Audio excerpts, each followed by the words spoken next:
कहर ढाएंगे, आग लगाएंगे, तो क्या करना पड़ेगा? गीता पाठशाला वालों को गीता पाठशाला छोड़नी पड़ेगी। जिनकी बुद्धि में बहुत ज्ञान भरा हुआ है, ज्ञान सरोवर में ही डुबकी लगाते रहते हैं, उनको ज्ञान सरोवर छोड़ना पड़ेगा। ज्ञान के ऊपर अनिश्चय आ जाएगा। और जो मधुवनों में रह रहे हैं, वो सोचते हैं हम तो भगवान के घर में रह रहे हैं, हमें कौन नीचे ऊपर कर सकता है? बाबा छोड़ के कहाँ जाना है? क्या? जब गीता पाठशाला छोड़नी पड़ेगी तो कहाँ जाएंगे? कहाँ जाएंगे बताओ, कहाँ जाएंगे? है? जब ये दुनिया जब छोड़नी पड़ती है तो कहाँ जाते हैं? बाबा के पास जाते हैं। वो तो आत्मा बन के जाते हैं ना। और अभी कहाँ जाएंगे? वो तो निराकारी धाम है। इस दुनिया में कोई साकारी धाम है? माउंट आबू है, वो बाप का घर है, वहीं जाएंगे। और कहाँ जाएंगे? एक ही ट्रेन चलेगी, जो निकल गए सो निकल गए, जो रह गए सो रह जाएंगे। ये कब तक होगा? क्या पता कल ही शुरू हो जाए। बोरिया बिस्तर बांध लो। बाबा उस समय डर के रहना चाहिए, लोगों से फाइट करके रहना चाहिए तुरंत, मतलब उस समय थोड़ा डर करके रहना चाहिए, लोगों से फाइट करके रहना चाहिए, या तुरंत निकल जाना चाहिए? बाबा ने कब कहा किसी से फाइट करो? नहीं, मतलब डर के रहना चाहिए, सभी लोगों को सामना करते हुए रहना चाहिए, या बाबा ने कभी कहा? तो क्या करना चाहिए? चलो मीठे बनो, मीठा बोलो, धीरे बोलो, और हाँ कम बोलो। हाँ बाबा ने बोला तो शंकर के दाढ़ी मूछ वाला शंकर संसार सब चबाने वाला है। वो शंकर का दाढ़ी है ना, दाढ़ी मूछ वाला शंकर ने सारा संसार को चबाने वाला है, बाबा बोला।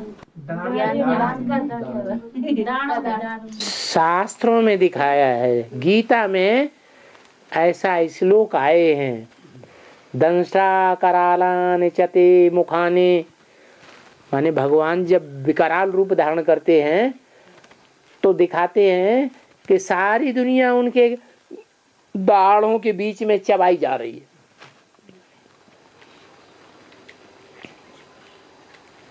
तो ये दाढ़ें क्या हैं? जो एटम बम बने हुए हैं ना, आकाश में भी तैर रहे हैं, जमीन के अंदर, सागर के अंदर वो बॉम्ब तैर रहे हैं, दुनिया को भस्म करने वाले। वो ही भगवान की दाढ़ें हो गई। वो फटेंगे और सारी दुनिया उन दाढ़ों के बीच में चबाई जाएगी।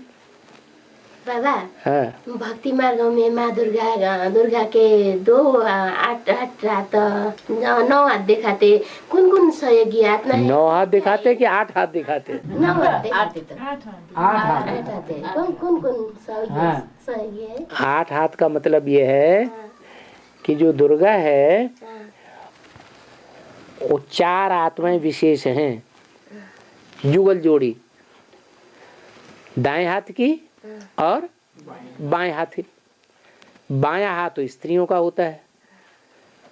स्त्री को कहाँ बैठाते हैं? शादी होती है तो शादी होने के बाद किधर बैठाते हैं? वामांग में। वो स्त्री के हाथ हो गए और दाएं हाथ हो गए पुरुष के। तो दोनों मिलाकर के 8 हाथ दिखाते हैं। माना जो देवियां हैं उनमें 4 हैं रुद्रमाला की और 4 हैं विजयमाला की। विजयमाला की है माना स्त्री स्वभाव संस्कार की, और जो पुरुष स्वभाव संस्कार वाले हैं वो रुद्रमाला के। तो 4 और 4 कितने हो गए? सहयोगी। सहयोगी हाथ 8 हो गए। हाँ बाबा, ये बाबा के मरने में आए कि सुदर्शन चक्र चलाओ, तो ये ज्ञान में चलने वाले लोग सुदर्शन चक्र चलाने के लायक कब बनेंगे? अरे बनेंगे कि बन रहे हैं? बन रहे हैं। जो बेसिक वाले हैं वो तो बेसिकली सुदर्शन चक्र घुमाते हैं, सतयुग त्रेता द्वापर कलयुग संगम युग, सतयुग त्रेता द्वापर कलयुग संगम युग, ये रट्टा लगाते हैं। और जो गहराई में जाने वाले हैं वो ज्ञान की ऐसी गहराई में जाते हैं कि अपनी आत्मा के 84 जन्मों को भी एक दिन पक्का क्लियर कर लेंगे कि 5000 वर्ष के चक्र में हम 84 जन्म कैसे कैसे लेंगे, कहाँ कहाँ हमको पार्ट बजाना है, किस धर्म में जाकर के पार्ट बजाना है, वो भी उनको क्लियर हो जाएगा। अगर राम वाली आत्मा को क्लियर हो सकता है तो दूसरों को नहीं क्लियर हो सकता है, दूसरों को भी होगा। और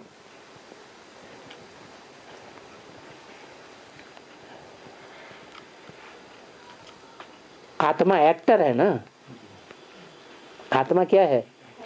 एक्टर है। एक्टर क्या करते हैं? रंगमंच पे कपड़े बदलते रहते हैं, पार्ट बजाते रहते हैं। कभी कोई पार्ट बजाया, स्त्री चोले का पार्ट बजाया, कभी पुरुष चोले का पार्ट बजाते हैं, कभी क्या राजा का पार्ट बजाते हैं, कभी भिखारी का पार्ट बजाते हैं। तो चोले बदलते हैं ना, कपड़े बदल देते हैं ना। तो हम आत्मा भी पार्टधारी हैं। हमने कितने चोले बदले? 84। अच्छा, दूसरे धर्म की आत्माएं वो 84 जन्म नहीं लेती हैं, कम जन्म लेती हैं तो कम चोले बदलती है। ऐसे हमने चोले बदले हैं, वस्त्र बदले हैं। तो ये जो वस्त्र हमने बदले हैं, उन वस्त्रों का ज्ञान होना चाहिए कि अभी हमें भिखारी का पार्ट बजाना है तो भिखारी कैसे कपड़े पहनता है, राजा का पार्ट बजाना है तो राजा कैसे कपड़े पहनता है। पार्टधारी को ज्ञान होना चाहिए कि नहीं? नहीं होना चाहिए। और पार्टधारी को रंगमंच पर खड़ा हो जाए और अपने पार्ट का ध्यान ही नहीं है, यही पता नहीं है कि हम राजा का पार्ट बजाने आए हैं और कफनी पहनी हुई है। तो ऐसे पार्टधारी को तो बेवकूफ कहा जाएगा। तो वास्तव में हम आत्मा, अगर ज्योति बिंदु आत्मा हम पार्टधारी हैं तो हमें ज्ञान होना चाहिए कि 84 जन्मों में हमने क्या क्या और कैसे कैसे पार्ट बजाए। तो हम बुद्धिमान बाप के बुद्धिमान बच्चे हुए। अगर नहीं ज्ञान है तो ऐसे पार्टधारी को बेवकूफ कहा जाएगा। कहा जाएगा या नहीं? बेवकूफ पार्टधारी हुआ, अपने पार्ट कोई नहीं जानता, रंगमंच पर आके खड़ा हो गया। और बाबा, ये भारत के राष्ट्रीय गान में रविंद्रनाथ टैगोर ने भारत भाग्य विधाता लिख दिया है। तो रविंद्रनाथ टैगोर का भी अभी पाठ चल रहा है क्या कहीं ज्ञान में? जिसने लिख दिया वो भारत भाग्य विधाता, जिसने लिखा है वो जानने वाला भी होना चाहिए ना। तो कौन है भारत भाग्य विधाता? भारत के भाग्य को जगाने वाला, बनाने वाला कौन है? शिव बाबा है। रविन्द्रनाथ टैगोर क्या ऊपर चले गए? वो भी तो इसी दुनिया में है। हाँ बाबा, एक मिनट है। बाबा ने बोला नहीं, बाप का जब जन्म होता है रावण का भी साथ में जन्म होता है। हाँ तो हाँ सही बात है। जब बाप आते हैं तो संगम युग में बाप आते हैं। संगम युग में जब बाप आते हैं तो किस में आते हैं? कृष्ण वाली आत्मा में पहले आते हैं। तो कृष्ण का नाम क्यों लेते? राम वाली आत्मा में आते हैं। और जो राम वाली आत्मा में जब आते हैं तब सृष्टि का अंत होता है या मध्य होता है या आदि होता है? आदि होता है। नई सृष्टि का आदि होता है? नहीं। तो पुरानी सृष्टि का अंत होता है ना।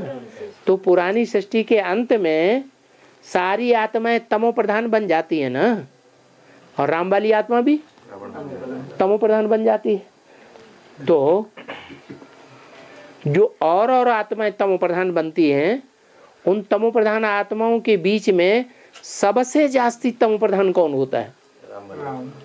राम वाली आत्मा। राम ही क्या बनता है? रावण। तो मैं किस में आता हूँ? है सबसे जास्ती पतित तन में आता हूँ ना। तो जो सबसे जास्ती पतित तन है वो ही रावण हुआ। राम ही क्या बनता है? और कृष्ण ही कंस बनता है। बाबा यो के अरे पूजा गर्दाखेरि मालाहरू जप्नु दिँदैन, पूजा करते समय नहीं वो माला फिरने चाहिए बोल रहे हैं। हाँ। पूजा करते हैं आप ऐसे हाथ घुमाते हैं तो आरती करते हैं, उस समय माला थोड़े ही घुमाते हैं। आप माला की बात कर रहे हैं। पूजा करते हैं तो माला के मणके घुमाते हैं। वो माला के मणके श्रेष्ठ आत्माओं की यादगार हैं। वो श्रेष्ठ आत्माएं नंबरवार 108 हैं, जिन 108 आत्माओं को भगवान ने आकर के श्रेष्ठ बनाया, इसलिए श्री श्री 108 कहा जाता है। माना उन 108 आत्माओं के बीच में सबसे श्रेष्ठ कौन हुआ? ऊपर फूल दिखाते हैं वो शिव बाबा हुआ। तो जो माला घूमते हैं, माला घूमती है तो उन 108 आत्माओं को राम राम राम राम राम कह करके याद करते हैं। हाँ बोल रहे ना अपने जी कि उनके घर में वो काली माता को वो काली को पूजा करते थे, तो वो काली माँ आके अपने आप घंटी बजा के ऐसे ऐसे कुछ करते थे। काली माँ अगर घंटी बजाती है बोल रहे हैं, इनको दिखाई पड़ता होगा। देखो काली माँ और गोरी माँ अभी इन दिनों में कहाँ से आ जाएगी? है वो क्या है बोल रहे बाबा, ऐसा होता था। इनका अपना अनुभव है, स्वप्न होता है जैसे किसी को, ऐसे इनका साक्षात्कार हो गया। जो काली की पूजा करते हैं उनको काली का साक्षात्कार हो जाता है, हनुमान की पूजा करते हैं उनको बंदर का साक्षात्कार हो जाता है, जो गणेश की पूजा करते हैं उनको हाथी का साक्षात्कार हो जाता है। तो आप महाकाली की पूजा करते हैं तो आपको महाकाली दिखाई पड़ गई। बोले ना जो अभी भी उनके कानों में वो चूड़ियाँ खाना, चूड़ी की आवाज आपको जगाती है आकर के, चूड़ियाँ खनका खनका कर जगो। और वो बाबा ने कई बार वो अष्टरत्न के बारे में बताया ना, उनकी विशेषता के बारे में। अष्टरत्न जो होते हैं हाँ? विशेषता के बारे में बताया। हाँ जी, हाँ जी, अष्टरत्न होते हैं एक दूसरे से कम वैल्यू वाले जी। और वो जो 108 है ना बाबा, उनके विशेषता क्या है बाबा? 100 में 8 को ऐड कर दिया तो 108 हुए। क्या मतलब उनकी विशेषताएं क्या है? हाँ, वो सबसे श्रेष्ठ हैं जो 8 हैं, और उनके मुकाबले जो 100 हैं वो नंबरवार है। जो 8 हैं वो सारे ही सूर्यवंशी हैं, और जो 100 हैं वो सब नहीं है सूर्यवंशी है। दूसरे दूसरे धर्म का भी उन्होंने लबादा ओढ़ रखा है, छिलका। जैसे बीज होते हैं ना, तो कोई बीज के ऊपर मोटा छिलका होता है, कोई बीज के ऊपर पतला छिलका होता है।